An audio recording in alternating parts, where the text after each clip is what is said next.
दोस्तों, मेरा नाम सुप्रिया है। मैं हरियाणा की रहने वाली हूँ, 12वीं में पढ़ती हूँ। मुझे सेक्स स्टोरियाँ पढ़ने का बहुत शौक है। पढ़ते-पढ़ते एहसास हुआ कि मुझे भी अपनी स्टोरी सभी को बतानी चाहिए। बात उन दिनों की है जब मुझे सेक्स के बारे में कोई नॉलेज नहीं थी। मैं और मेरे दोस्त हमेशा हाइड एंड सीक खेलते थे। छुपने के लिए हमारे कुल मिलाकर 3-4 घर थे। इनमें से एक घर प्रमोद भैया का था। वो 23-24 के होंगे। भैया हमेशा तीसरी मंजिल पर एक कमरे में रहते थे, वहीं पे पढ़ते, खाना खाते और सो जाते। कहने का मतलब ये कि वो हमेशा थर्ड फ्लोर पर ही रहते थे। प्रमोद भैया हमें कभी-कभी अपने कमरे में नहीं आने देते थे और हमेशा हमें डराते थे। कहते थे कि हमारे कमरे में भूत है और इस डर के कारण हम भी कभी जाते नहीं थे।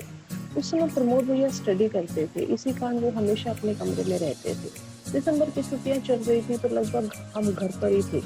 हम सभी दोस्त शाम के 6 से 9 बजे तक खेलते रहते थे। एक दिन हम वहीं हाइड एंड सीक खेल रहे थे और मैं प्रमोद के घर पे छुप रही थी। कभी मैं पकड़ी न जाऊं इसलिए मैं जल्दी से सीढ़ियों के पास गई। मुझे ढूंढने रोटी पाने लगा। मैं डर के हमारे थर्ड फ्लोर पर चली गई।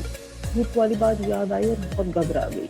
मैंने थोड़ी सी हिम्मत की और भैया का गेट बजा दिया। उन्होंने कहा, भैया आज आप मुझे अपने कमरे में छुप जाने दो वरना मैं पकड़ी ही जाऊंगी। उस समय पता नहीं था कि प्रमोद भैया के दिमाग में क्या खुपड़ी पकड़ी है। मैंने देखा कि प्रमोद भैया का सारा रूम बिखरा पड़ा था, सिर्फ कुर्सी पर ही बैठने की जगह थी। मैंने कहा, मैं कहाँ छुपूं? उन्होंने कहा, मेरे पास आ जा। मैं गई और भैया ने मुझे अपनी गोदी में बिठा लिया और मुझसे बातें करने लगे। गोद में बैठे बैठे मुझे एहसास हुआ कि मेरे नीचे कुछ लग रहा है। मैंने भैया से कहा, नीचे कुछ हिल रहा है। भैया ने कहा, कुछ नहीं, वैसे ही बहम है, ये तो भूत का कमरा है, यहाँ तो कुछ भी हो सकता है। मैंने भैया से पूछा, क्या सचमुच यहाँ भूत आते हैं? तो भैया ने कहा, हाँ, सच में मेरे कमरे में भूत है। अगर यहाँ पर भूत तुम्हें कुछ भी करे तो उसे करने देना, वरना वो तुम्हें खा जाएगा। वो तुम्हारे साथ चाहे जो मर्जी करे, तुम्हें कभी भी मना नहीं करना है, वरना वो तुम्हारा पीछा कभी नहीं छोड़ेगा। मैंने कहा, ठीक है भैया। मैं घबरा गई थी दोस्तों। भैया ने मुझे नीचे उठाया और चेयर से खड़े हो गए। उनके खड़े होते मैंने देखा कि भैया की पैंट में कुछ बड़ा सा डंडा है। मैंने कहा, ये देखो भैया, आपकी पैंट में डंडा। भैया ने कहा, डंडा भूत ने डाला है तुम्हारे लिए। मैंने कहा, मेरे लिए क्यों? उन्होंने कहा, तुम भूत को पसंद आती हो, अब वो तुम्हें डंडा देगा। मैंने कहा, गिफ्ट में? भैया ने कहा, हाँ, गिफ्ट में ही। इतने में भैया का दरवाजा किसी ने खटखटाया और बाहर बुलाया। कोई दोस्त आया था तो उन्होंने मुझे नीचे भेज दिया और भैया भी नीचे चले गए। सभी खेल कर चले गए, मैं वापस घर चली गई। 2-3 दिन बाद भैया के किसी रिश्तेदार की मैरिज थी। हम रोज की तरह खेल रहे थे। भैया की फैमिली वाले सभी मैरिज पे गए हुए थे पर भैया नहीं गए थे, वहीं थे। शाम को 6 बजे था, अंधेरा सा हो गया था, सर्दियों के दिन थे ना। मैं खेलते खेलते फिर से प्रमोद भैया के घर चली गई। उस समय नीचे ही वो बैठे थे। इस बार दीक्षा मुझे ढूंढते ढूंढते उनके घर पर आ गई। भैया ने मुझे छुपा लिया और दीक्षा को भेज दिया। कहा वो यहाँ नहीं आई है। वो गेट बंद कर बाहर से आ गई। अब भैया ने मुझे इशारा किया, तुम जल्दी से ऊपर वाले कमरे में चली जाओ, मैं भी वहीं आ रहा हूँ। मैं फटाफट वहां चली गई। भैया ने अंदर से दरवाजा बंद कर लिया। दरवाजा बंद करते ही लाइट चली गई। मैं बहुत डर गई। मैंने भैया से कहा, भैया मुझे बड़ा डर लग रहा है। तो उन्होंने कहा, कुछ नहीं होगा, बस जब तक लाइट नहीं आ जाती तब तक तुम यहीं बैठी रहना, वरना ये भूत तुम्हें खा जाएगा।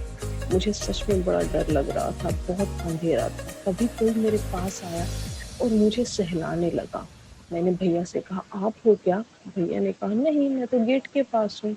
फिर भैया ने कहा, भूत है, वो जैसे भी तुम्हारे साथ करता है करने देना, चुपचाप, मना मत करना। मैं बहुत डर गई और कुछ न बोल सकी। भूत धीरे धीरे मुझे किस करने लगा। थोड़ी देर बाद मेरे कपड़े उतारने लगा और मुझे नंगी कर दिया। फिर भूत ने मेरा मुंह पकड़ कर खोला। उसने गरम गरम डंडे जैसा कुछ डाल दिया। ये इतना बड़ा था कि मेरे मुंह में जा ही नहीं रहा था। मुझे थोड़ा जोर लगाना पड़ रहा था और दर्द हो रहा था। तो आगे पीछे उस डंडे को भूत ने करना शुरू कर दिया। उसने बहुत बार आगे पीछे किया। उसमें से कुछ पानी जैसा निकला जो सीधा मेरे गले तक पहुंचा। मैं बाहर नहीं निकाल पाई, लेकिन उसका टेस्ट बहुत अजीब था। मैं डर के मारे चुप रही। जैसे उसने वो मेरे गले से निकाला, भूत मुझसे दूर हो गया। भैया ने कहा, भैया भूत ने मेरे मुंह में कुछ डाल दिया। भैया फिर से दरवाजे के पास जाकर बोले, कोई बात नहीं, कुछ भी हो, तुम बस वैसे ही करना जैसे वह कह रहा है, कुछ मत बोलना। मैंने कहा, ठीक है। फिर मैंने भैया से कहा, उसने मेरे सारे कपड़े खोल दिए हैं, मुझे दिख नहीं रहे कहाँ है। तो भैया ने कहा, उस भूत ने मेरे भी सारे कपड़े खोल दिए हैं, मुझे भी कुछ नहीं दिख रहा, तुम बस वहीं रहना। 5 मिनट बाद फिर से भूत मेरे पास आया और मुझे किस करते करते मेरी निप्पल को चूसने लगा, मेरे सारे बदन को चूसने लगा। मुझे कुछ अलग सा फील हो रहा था। वो मेरी चूत के पास पहुंच गया, वहां पर चूसने लगा। मुझे बहुत ही मीठा एहसास हुआ।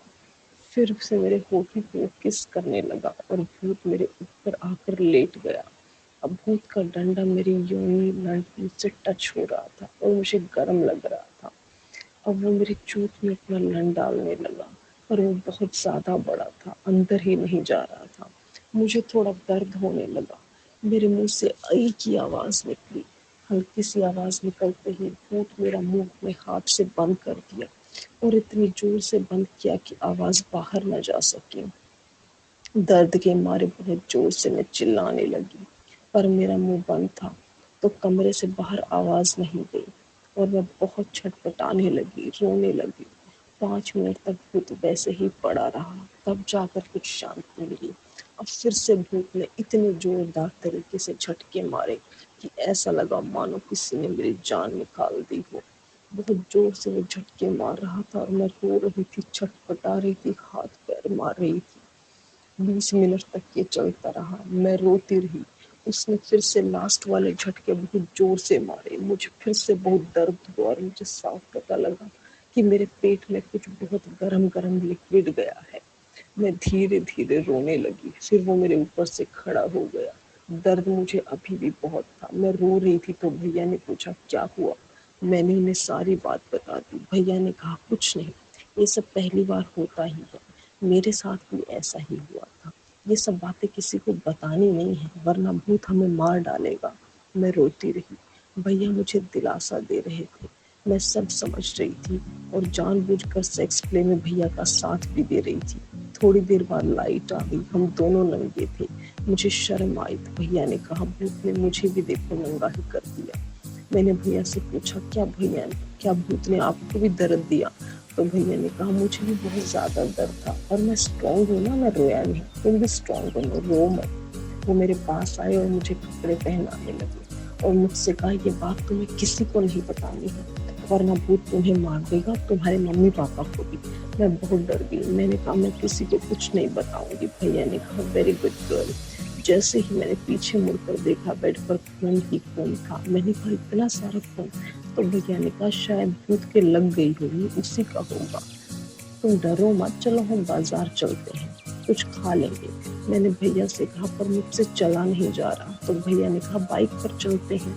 हम बाजार गए। रास्ते में भैया ने मुझे दर्द की गोली दिला दी। गोली ले ली, फिर हम खाने के लिए चले गए। थोड़ी देर बाद दर्द कुछ कम हुआ, वापस घर आए और अपने अपने घर चले गए। दोस्तों ये थी मेरी पहली कहानी, भूत ने मारी चूत। कैसी लगी आपको जरूर बताइएगा।